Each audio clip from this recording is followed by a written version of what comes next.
এটা সমস্ত খবিসের মূল।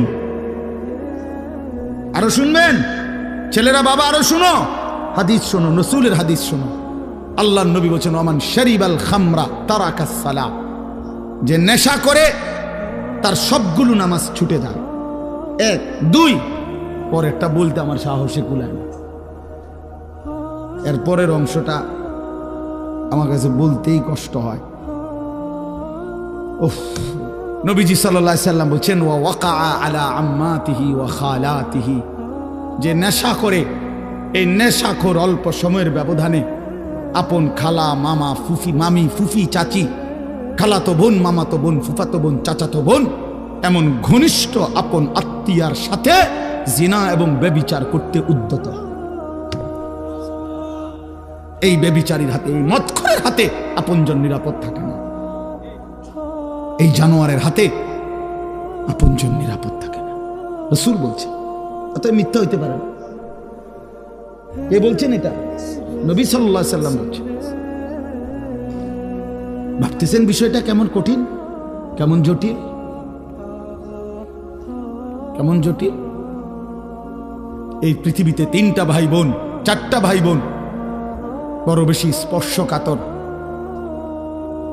চরিত্রহীনতার অবাধ সুযোগ মিলে যায় যদি অভিভাবকের কঠোর নজরদারি না থাকে। এই চারটা ভাই বোন, খালাতো বোন, মামাতো বোন, চাচাতো বোন, ফুফাতো বোন, এই 4 খালা বোন, ভাই বোন, খালাতো ভাই বোন, চাচাতো ভাই বোন, ফুফাতো ভাই বোন, মামাতো, এই 4টা ভাই বোন দেখতে তো অনেক ভালো, আপনজন, কিন্তু এই আপনজনের ছেলে মেয়েকে যদি অবাধ সুযোগ দেওয়া হয়, আল্লাহর কসম এর পরবর্তী গন্তব্যই জিনা ব্যভিচার। জিনা ব্যভিচার। এজন্য ওই মা হাসরের ময়দানে কাঠগড়ায় দাঁড়াইতে হবে যে তার মেয়েকে এমন ছেলের সাথে সম্পর্ক করতে দিছে। ওই বাবাকে কাঠগড়ায় দাঁড়াইতে হবে যে তার ছেলেকে এমন অসৎ সম্পর্কের দিকে ঠেলে দিছে। এজন্য দোস্ত, নওজোয়ান, মদের নেশা থেকে ফিরো ভাই, নারীর নেশা থেকে ফিরো। আল্লাহর নবী বলছেন ফাত্তাকুদ দুনিয়া ওয়াত্তাকুন নিসা।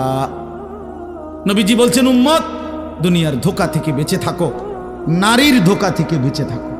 বেপর্দা নারীর হাসি না, আগুন।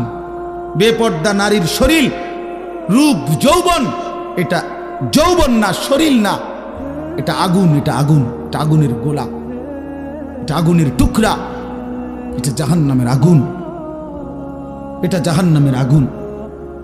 এই জন্য আমি অনুরোধ করছি, আমার ছেলেরা, আমার সন্তানেরা, আমার বাবারা, আমার ভাইরা, আমার বন্ধুরা, তোমরা ফিরে আসো বাপ। একটা উদ্দেশ্য নিয়ে এই আয়াতটা পড়ছি, এবার আমি এটা বললেই আমার কথা শেষ। উদ্দেশ্যটা হলো আল্লাহ নবী সাল্লাল্লাহু আলাইহি ওয়াসাল্লাম বলছেন, যুবকদেরকে লক্ষ্য করে আপনারা বাবারাও উপদেশ দিবেন আপনাদের ছেলেদেরকে। নবীজি সাল্লাল্লাহু আলাইহি ওয়াসাল্লাম বলেছেন, এক মানুষের যৌন চাহিদা, লজ্জাস্থানের চাহিদা, নারীর আসক্তি কমানোর জন্য সবচেয়ে কার্যকর পরীক্ষিত প্রতিষেধক ঔষধ, অ্যান্টিবায়োটিক, আল্লাহর নবী বলছেন রোজা। ফাইন্না সাওমা লাহু বিজাউন, নিশ্চয়ই রোজার মধ্যেই রয়েছে যৌন শক্তি নিয়ন্ত্রণের, যৌবনের চাহিদা নিয়ন্ত্রণের প্রতিষেধক। রাসূলুল্লাহ সাল্লাল্লাহু আলাইহি সাল্লাম বলছেন, কোন যুবক যদি নিয়মিত রোজা রাখে, ধারাবাহিকভাবে রোজায় অভ্যস্ত হয়, মাহে রমজান সামনে, একটা মাস যত্ন নিয়ে যদি সে সুন্দর করে রোজা রাখে, একটা মাস যদি সে আল্লাহর সাথে ওয়াদাবদ্ধ হয়ে, চুক্তিবদ্ধ হয়ে, যে মালিক আমি ওয়াদা দিলাম, যা হয়েছে ভুল হয়েছে মাওলা, আমার পিছনের জিন্দিগি আমি ভুল করেছি, তওবা করে এবারের রমজান আমি রোজার মাধ্যমে আমার চরিত্র হেফাজতের সিদ্ধান্ত নিলাম, আমি আর নাফরমানি করব না, 5 ওয়াক্ত নামাজ পড়বো, রোজা রাখবো, ইফতার, সাহারি, তারাবি, 20 রাকাত, তাহাজ্জুদ, দোয়া, মুনাজাত, রমজানটা সুন্দরভাবে জীবনটা কাটাবো মাওলা। আল্লাহর কসম, আল্লাহ ওয়াদা দিছে বান্দা লাআল্লাকুম তাত্তাকুন, তাহলে আমি 1 মাসেই তোমাকে, 1 রোজাতেই তোমারে মুত্তাকি বানায় দিব, ঈদের চাঁদ উঠলে জান্নাতে উঠায় দেব, ঈদের চাঁদ উঠলেই জান্নাতে দিয়ে দেব। 1 মাস 30 দিন, 31 দিনে যাবে না, 30 দিনে ফ্লাইট। ইয়া আইয়ুহাল্লাযীনা আমানু, হে ঈমানদারগণ, যেন রব্বুল আলামিন বললেন মুমিন ঈমানের পাসপোর্টটা আমার হাতে দাও। আল্লাহ বললেন বান্দা ঈমানের পাসপোর্ট আমার কাছে দাও, আমি নিলাম। এবার কুতিবা আলাইকুমুস সিয়ামু কামা কুতিবা আলাল্লাযীনা মিন ক্বাবলিকুম, আমি রব্বুল আলামিন তোমার উপরে রোজা ফরজ করলাম, পূর্বসূরীদের উপরেও ফরজ করেছিলাম। এই একটি মাস তুমি আমার হুকুম মেনে মাহে রমজানের কদর করে রোজা এবং রোজার সাথে সম্পৃক্ত যাবতীয় বিধান সর্বোচ্চ মনোযোগ দিয়ে গুনাহ থেকে পবিত্র থেকে পালন করো বান্দা। একটা মাস সময় নিলাম, পাসপোর্টও আমি জমা নিলাম। আল্লাহ বলেন যদি ঠিক মতো 30 দিন যত্ন নিয়ে মাহে রমজান কদর করো, রোজা রাখো, গুনাহ থেকে বাঁচো, লাআল্লাকুম তাত্তাকুন, 30 দিনের ভিতরেই তোমাকে আমি মুত্তাকি বানিয়ে দেব। আর যে মুত্তাকি হবে উইদ্দাত লিল মুত্তাকিন, আল্লাহ বলে জান্নাত বানানোই হয়েছে মুত্তাকিদের জন্য। অতএব 30 দিনের ভিতরেই পাসপোর্টে ভিসা লাগায়া দেব, ঈদের দিন ফ্লাইট, ঈদের দিন ফ্লাইট। হাদিসে আছে ঈদের দিন যখন ইমানদার রোজাদার পুরা একটা মাস আল্লাহর হুকুম ঠিকমতো পালন করছে, ওহো মজার বিষয় না। ইমানদার যখন ঈদগাহে রওনা দেয়, নামাজের জন্য রওনা দেয়, ঈদের নামাজ পড়ার জন্য, তো খোদার কসম আল্লাহ ফেরেশতাদেরকে ডাক দিয়ে বলে, ফেরেশতারা আচ্ছা বলো তো, কোন শ্রমিক তার মনিবের আদেশ, তার কাজ, তার মেহনত যদি সে পূর্ণ আদায় করে তাহলে তার বিনিময় কি হয়, প্রতিদান কি? তখন ফেরেশতারা বলে, মাওলা কোন শ্রমিক যদি তার মনিবের কর্ম মেহনত ঠিক ঠিক আদায় করে শতভাগ, তাহলে তাকে পারিশ্রমিক হতে দিবেন পূর্ণ, এটাই তো ইনসাফ। তারে যেটা কথা যেটা দেন না এটাই দিবেন, পুরা টেহা কম দিবেন না, কারণ সে তো কি করে নাই, ফাঁকি দেয় নাই। আল্লাহ তখন বলে, আল্লাহর কসম ফেরেশতারা তোমাদেরকে সাক্ষী রেখে, ওয়া ইজ্জাতি ওয়া জালালি ওয়া ইরতিফায়ে মাকানি ওয়া উলুবে মাকানি, আমার ইজ্জতের কসম, আমার মর্যাদার কসম, আমার উচ্চ মহান সম্মানের কসম, আমি আল্লাহ তোমাদেরকে সাক্ষী রেখে বললাম, আমি আমার এই ইমানদার রোজাদার যারা রোজার হক আদায় করছে, আমি তাদেরকে আজ ঈদের ময়দানে মাফ করে দিলাম। মাফ, পারিশ্রমিক দিলাম, যা। তখন হাদিস আছে ফেরেশতারা বলে, ইয়া আইয়ুহান নাস, হে লোক সকল, শুনো খুশখবরি, আমরা এইমাত্র নিজ কানে শুনছি, ইন্নাল্লাহা কাদ গাফারা লাকুম, তোমগরে আল্লাহ মাফ করে দিছে, তারজিউ রাশিদিনা ইলা রিহালিকুম, অতএব তোমরা খুশি খুশি চিত্তে তোমাদের নিজ নিজ ঘরে ফিরে যাও। যাও, একটু পরে বিমান আসবে, উঠবা, জান্নাতের ফ্লাইট উঠবা। ফ্লাইট হয়ে গেছে, ভিসা লাগিয়ে গেছে, বলেন আলহামদুলিল্লাহ। এই জন্য দোস্ত বাবা সবাই মিলে মাহে রমজান সামনে, একদম সামনে, একদম সামনে, একদম সামনে। আর সর্বোচ্চ 30-31 দিন হবে না, এই সর্বোচ্চ 30 থেকে 31 দিনের ব্যবধানে মাহে রমজান, মাহে রমজান। অতএব আমার শায়েখ আল্লামা মুফতি মুশতাকুর নবী কাসেমি হুজুর বলে, সামনে আছে 30 দিন মাহে রমজানের শুভ দিন। হুজুর এটা সবসময় প্রতিদিন বলে, সামনে আছে 31 দিন রহমত মাগফিরাতের শুভ দিন, নাজাতের শুভ দিন, শবে কদরের শুভ দিন, জান্নাত লাভের শুভ দিন, গুনাহ মাফের শুভ দিন। ছোটবেলায় এই একটা উদাহরণ শুধু শুনেন, আপনারা একটু বয়স্করা যারা দেখছেন, ছোটবেলায় আমরাও দেখছি। ছোটবেলায় আগে আমগো ছোট্ট থাকতে যেহেতু যখন বুঝেছিলাম 10-12 বছর বয়সে আমরা দেখছি, তখন তো দেশি মুরগি, বাড়ির ফালুন্না মুরগি দিয়েই মেহমানরা আপ্যায়ন করত।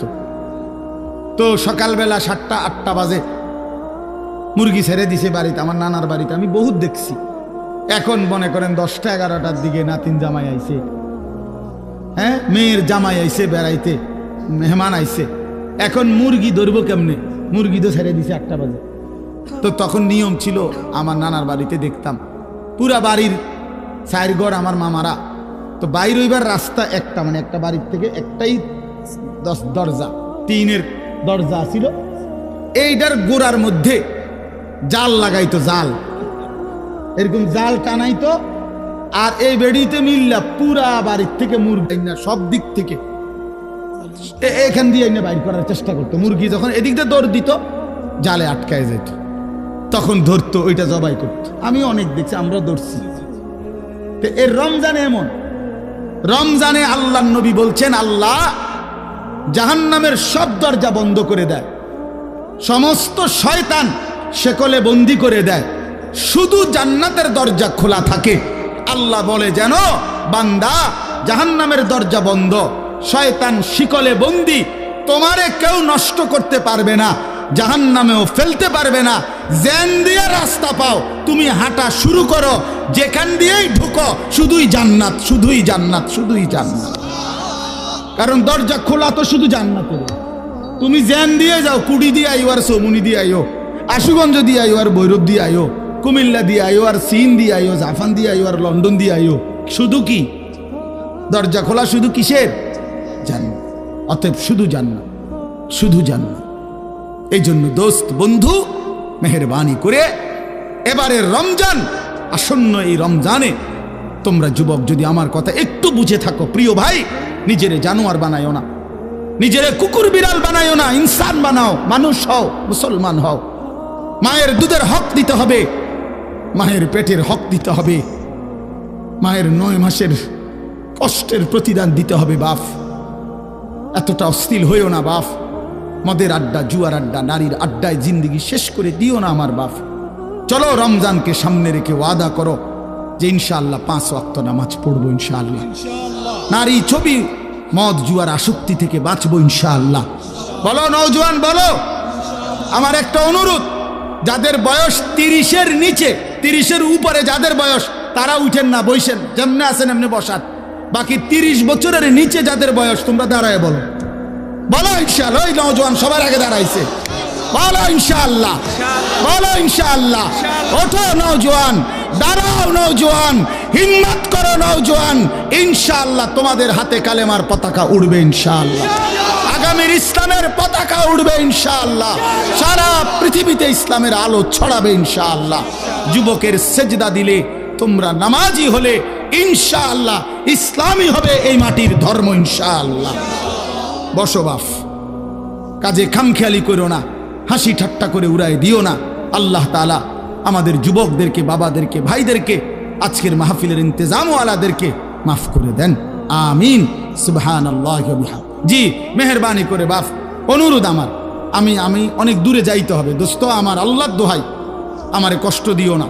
তোমরা উঠাউঠি করে, আমি মুসাফা করব না কারোর সাথে, আমি কারোর সাথে হাত মিলাবো না, কাজে দয়া করে আমি চলে যাইতে হবে। মাওলানা সাহেব আসছেন, মেহেরবানি করে প্রত্যেকেই সুন্দর করে জমে আরো কিছুক্ষণ বয়ান শুনো বাপ, শুনে দোয়া করে এরপরে যাইও। আল্লাহ তাআলা বরকত দান করেন। মাওলানা সাহেব ঢাকা থেকে আসছেন, কাজেই দয়া করে আমরা প্রত্যেকে ইনশাআল্লাহ মহব্বতের সাথে মাওলানা বয়ান শুনে আমরা একসাথে তোমরা মুনাজাত করে যাইও। আল্লাহ সবাইরে কবুল করেন। আমারে ধাক্কা ধাক্কি করে কষ্ট দিও না বাপ, আল্লাহ সবাইকে ভালো।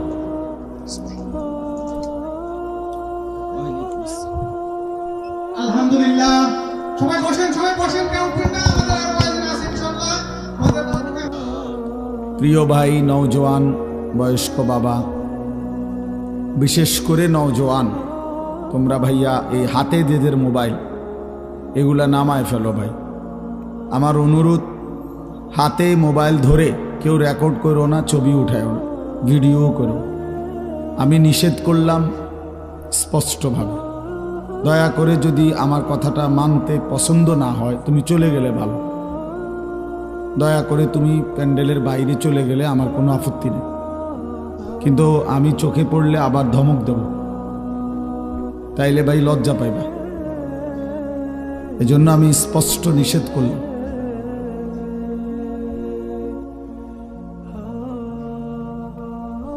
আসল কথা হলো, অল্প হোক বেশি হোক, আল্লাহর কথা মনোযোগ দিয়ে শুনলে, চোখের দিকে তাকাইয়া শুনলে দিল জমে, মানে অন্তরের মধ্যে কথা বসে, দিলে বসে।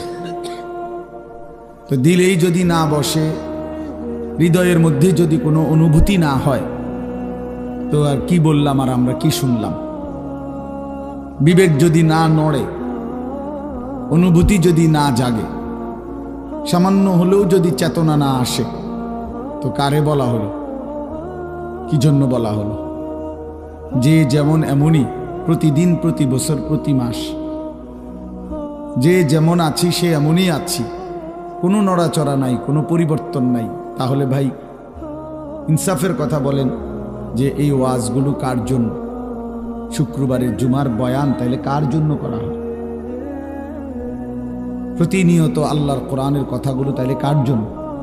30 পারা কোরআন কাফের বেঈমান তো অনুসরণ করেই না, মানে না, যে আমরাও গ্রহণ করব না, তো এটা কার জন্য নাজিল হল? আমাদের নবী সাল্লাল্লাহু আলাইহি ওয়াসাল্লাম 23 বছর তাহলে কি মেহনত করলেন, কি বললেন, কার জন্য বললেন, কে অনুসরণ করবে সেটা? মুসলমান আমরা আমাদের কাছেই যদি আমাদের কোরআন, আমাদের রাসূলের সুন্নাহ পছন্দনীয় না হয়, তো সেটা কার জন্য? ইসলাম তাইলে কার জন্য আসলো? কোরআন কার জন্য নাজিল হলো? ওই ভাই ইকো নাকি, এটা বন্ধ করেন, স্বাভাবিক আওয়াজ দেন, স্বাভাবিক। ইনসাফের সাথে বলেন ছেলেরা, বাপ তোমরাও ভাবো ভাইয়া, ইসলাম তাহলে কার জন্য? আল্লাহ তাআলা কোরআনুল কারীমের মধ্যে কতটা মায়া করে বলছেন যে ওয়ারাদিতু লাকুমুল ইসলামা দীনা। ভাই ছেলে বাবা তোমরা বসো না, বাপ বসো, দাঁড়ায়, মানে চিন্তা করে কি বইয়া কোনো ভুল হয় কিনা, চিন্তা করে বইব কিনা। আজীব মানুষ। তো আল্লাহ তাআলা বলেন ওয়ারাদিতু লাকুমুল ইসলামা দীনা। আল্লাহ তাআলা বলেন আমি তোমাদের জন্য